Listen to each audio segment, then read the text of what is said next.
മഹാരാഷ്ട്രയിൽ മുഖ്യമന്ത്രിയാകാനുള്ള മത്സരത്തിൽ ബി.ജെ.പിയുടെ ദേവേന്ദ്ര ഫട്നാവിസ് തന്നെയാണ് മുന്നിൽ.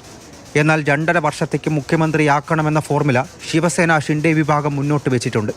ഇക്കാര്യം ബി.ജെ.പി നേതൃത്വത്തെയും അറിയിച്ചു. ആദ്യ 2.5 വർഷക്കാലം ഷിൻഡെ മുഖ്യമന്ത്രി, അതിനുശേഷം ബി.ജെ.പി ഭരിക്കട്ടെ എന്നുള്ളതാണ് ശിവസേനയുടെ വാദം. കഴിഞ്ഞ 5 വർഷത്തെ ജനക്ഷേമ പദ്ധതികളും മുഖ്യമന്ത്രിയായുള്ള ഏക്നാഥ് ഷിൻഡെയുടെ ജനപ്രീതിയുമാണ് ശിവസേന മുന്നോട്ട് വയ്ക്കുന്ന കാര്യം. എന്നാൽ ഫട്നാവിസ് മുഖ്യമന്ത്രിയാകണമെന്ന് ബി.ജെ.പി കേഡറുകൾ ആവശ്യമുന്നയിക്കുന്നുണ്ട്. ദേവേന്ദ്ര ഫട്നാവിസിനെ പോലെ ഒരു നോൺ മറാഠ മുഖത്തെയും ബി.ജെ.പി പിന്തുണയ്ക്കുന്നു. ശിവസേനയേക്കാൾ ബി.ജെ.പിയുടെ ഇരട്ടിയിലധികം സീറ്റ് ഫട്നാവിസ് മുഖ്യമന്ത്രി പദത്തിലേക്ക് എത്തുന്നതാണ് സൂചിപ്പിക്കുന്നത്.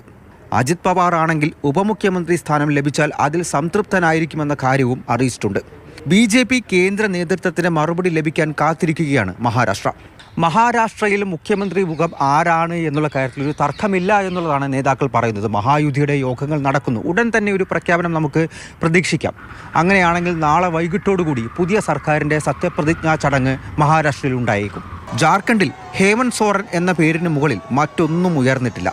ഏക് ഹി നാര ഹേമന്ത് ദൊബാര എന്ന മുദ്രാവാക്യവും ഗോത്രവർഗ വികാരവും ഉയർത്തിയുള്ള പ്രചാരണവും ഇന്ത്യ സഖ്യത്തിൻ്റെ മുഖ്യമന്ത്രി ഹേമന്ത് സോറൻ തന്നെ എന്ന കാര്യത്തിൽ നേരത്തെ സൂചന നൽകിയതാണ്.